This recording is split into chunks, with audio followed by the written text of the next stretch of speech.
এই 6টা যৌগের মুক্তজোড় ইলেকট্রন সংখ্যা নির্ণয় করা শিখতে পারলে তোমার স্কুল এবং বোর্ড পরীক্ষাতে যে সকল যৌগের মুক্তজোড় ইলেকট্রন সংখ্যা বের করতে বলবে তার সবই তুমি করে ফেলতে পারবা।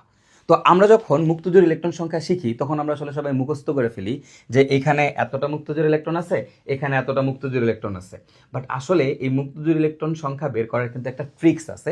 আজকে একটা ট্রিক্সের মাধ্যমে আমরা শিখবো এবং জানবো যে কোনো যৌগের মুক্তজোড় ইলেকট্রন সংখ্যা আসলে কিভাবে বের করতে হয়। তো ট্রিক্সটা কি ভাইয়া? ট্রিক্সটা হচ্ছে দেখো, হাফ ইন্টু কেন্দ্রীয় পরমাণুর শেষ কক্ষপথের ইলেকট্রন সংখ্যা, তারপর হচ্ছে মাইনাস বন্ধন সংখ্যা, তারপর হচ্ছে মাইনাস ক্যাটায়ন প্লাস অ্যানায়ন। এটা হচ্ছে আমাদের সূত্র। তো সূত্রটা দেখে তোমার কাছে মনে হইতে পারে এটা মনে অনেক বড় একটা সূত্র, বাট আসলে না, এটা খুবই সহজ এবং খুবই সিম্পল একটা সূত্র। আমরা একটা এক্সাম্পল দেখলেই জিনিসটা সম্পর্কে আমরা জানতে পারবো। তো দেখো, প্রথমেই আমরা দেখি পানি। এখন পানিতে কয়টা মুক্তজোড় আছে এটা আমাকে বের করতে বলে। তো আমরা একটু দেখি যে পানিতে কয়টা মুক্তজোড় আছে। তো আমরা এই সূত্র অ্যাপ্লাই করব। তো এই মুক্তজোড়কে সংক্ষেপে এইভাবে লেখে এলপি, লোন পেয়ার। এটাকে ইংরেজিতে বলা হয় লোন পেয়ার, তো সংক্ষেপে বলা হয় এলপি। তা আমি একটু দেখি আমার পানিতে কয়টা মুক্তজোড় আছে। তো সূত্রটা কি দেখো, হাফ ইন্টু কেন্দ্রীয় পরমাণুর শেষ কক্ষপথের ইলেকট্রন সংখ্যা। এখন দেখো, এখানে কেন্দ্রীয় পরমাণুকে আমি দেখতে পাচ্ছি আমার এই যৌগটার মধ্যে হাইড্রোজেন আছে, আবার দেখতে পাচ্ছি এই যৌগটার মধ্যে অক্সিজেনও আছে। তার মানে হাইড্রোজেন পরমাণু আছে আর অক্সিজেন পরমাণু আছে। তো এদের মধ্যে কেন্দ্রীয় পরমাণুকে মনে রাখবা, যেটা সংখ্যায় কম থাকে সেটা হচ্ছে কেন্দ্রীয় পরমাণু। তো এই দুইটার মধ্যে সংখ্যায় কে কম? অক্সিজেন। তাহলে অক্সিজেন হচ্ছে আমাদের কেন্দ্রীয় পরমাণু। এখন অক্সিজেনের শেষ কক্ষপথে কয়টা ইলেকট্রন আছে?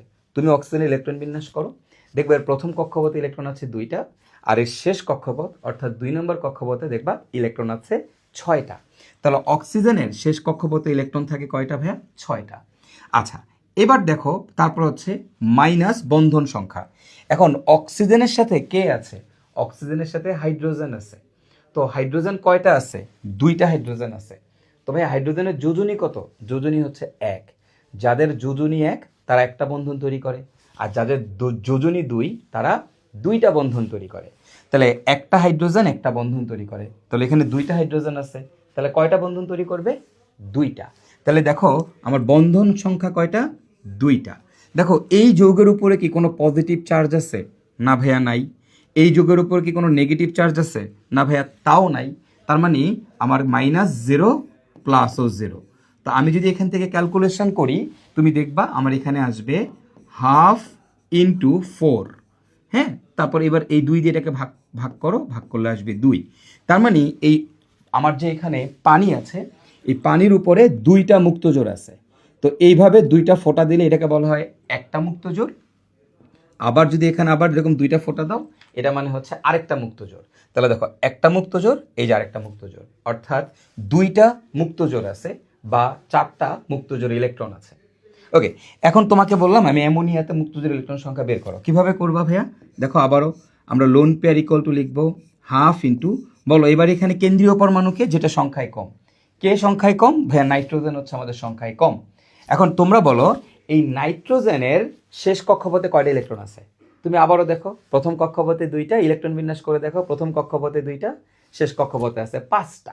তাহলে কত হবে? শেষ কক্ষপথে ইলেকট্রন সংখ্যা হচ্ছে 5 মাইনাস বন্ধন সংখ্যা। বলো এখানে নাইট্রোজেনের সাথে কোন পরমাণু আছে? হাইড্রোজেন। এখন বলো হাইড্রোজেনের যোজনী কত? 1। তাহলে কয়টা হাইড্রোজেন? 3টা হাইড্রোজেন। কয়টা বন্ধন তৈরি করবে? 3টা বন্ধন। তাহলে 5 - 3। এই যৌগের উপরে দেখো কোনো চার্জ নাই, তাই আমি লিখবো -0 প্লাস 0। তাহলে দেখো তো এবার এখানে আমাদের কত আসতেছে?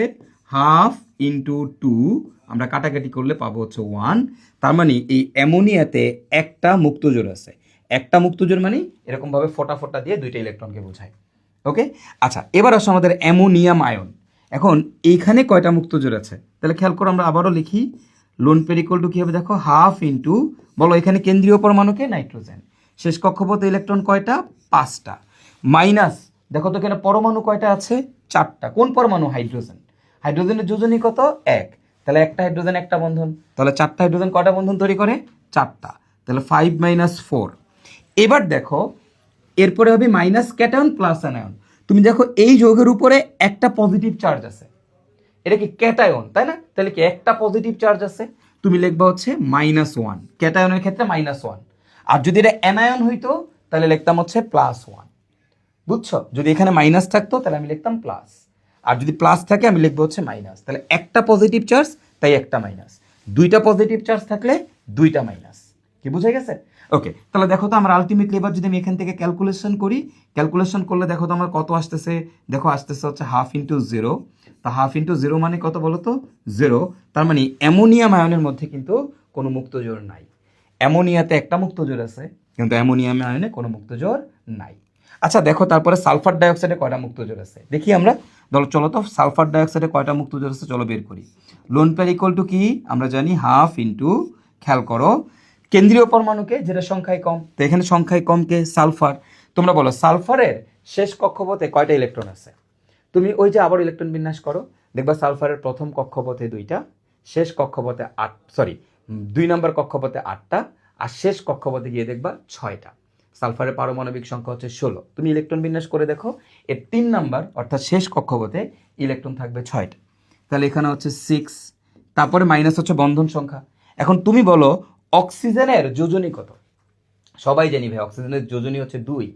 তার মানে একটা অক্সিজেন কয়টা বন্ধন তৈরি করে? 2টা বন্ধন তৈরি করে। এখন বলো তোমার এখানে কয়টা অক্সিজেন আছে? 2টা অক্সিজেন। তাহলে কয়টা বন্ধন তৈরি হবে? 4টা। তাহলে 6 - 4। ওকে, এখানে কোনো চার্জ আছে? নাই, তাহলে -0 হয়ে যাবে কি বলো তো? +0। কোনো চার্জ যেহেতু নাই তাহলে ইকুয়াল করো, তাহলে কত আসবে? 1/2 × 2, ক্যালকুলেশন করলে আসবে হচ্ছে 1। তার মানে সালফার ডাইঅক্সাইড আমাদের একটা মুক্ত জোড় আছে। ওকে, আচ্ছা এবার দেখো তো সালফার ট্রাইঅক্সাইডে তাহলে কয়টা মুক্ত জোড় আছে? ভাইয়া এখানে কেন্দ্রীয় পরমাণুকে সালফার, তাহলে সূত্র কি হবে? 1/2 শেষ কক্ষপথে কয়টা ইলেকট্রন থাকে সালফারের? 6টা, মাইনাস কয়টা অক্সিজেন আছে? 3টা অক্সিজেন। প্রতিটা অক্সিজেন কয়টা করে বন্ধন তৈরি করে তোমরা সবাই জানো, অক্সিজেনের যোজনী 2। তাহলে একটা অক্সিজেন 2টা করে বন্ধন তৈরি করে, তাহলে 3টা অক্সিজেন, মোট 6টা, তাহলে হচ্ছে 6। তারপরে এটার উপরে কোনো চার্জ নাই, তাহলে -0 +0, তাহলে -0 +0, আলটিমেটলি থাকতেছে 1/2 × 0। আর 1/2 × 0 মানে কত? 0। তাহলে দেখো সালফার ট্রাইঅক্সাইডে কোনো মুক্তজোড় নাই, কিন্তু দেখো সালফার ডাইঅক্সাইডে ঠিকই একটা মুক্তজোড় আছে। ওকে, আচ্ছা এবার দেখো আমরা লাস্টেরটা দেখি, PCl3 একটা। এখন এই PCl3তে কয়টা মুক্তজোড় আছে? লোন পেয়ার কেমনে বের করবো? 1/2 বলো কেন্দ্রীয় পরমাণুকে যেটা সংখ্যায় কম, তো এখানে ফসফরাস আর ক্লোরিন আছে, সংখ্যায় কে কম? সংখ্যায় ফসফরাস কম। তাহলে ফসফরাস হচ্ছে কেন্দ্রীয় পরমাণু। এখন ফসফরাসের পারমাণবিক সংখ্যা কত? 15। ইলেকট্রন বিন্যাস করো, করে দেখবা এর লাস্ট কক্ষপথে ইলেকট্রন থাকে 5টা, এর 3 নম্বর কক্ষপথে দেখবে ইলেকট্রন থাকে 5টা। তাহলে এবার দেখো 5 শেষ কক্ষপথে ইলেকট্রন সংখ্যা, মাইনাস হচ্ছে বন্ধন সংখ্যা। এখন তুমি আমাকে বলো এখানে কে আছে? ক্লোরিন আছে। ক্লোরিনের যোজনী কত? ক্লোরিনের যোজনী হচ্ছে 1। তাহলে এর যোজনী 1, তার মানে একটা বন্ধন তৈরি করবে।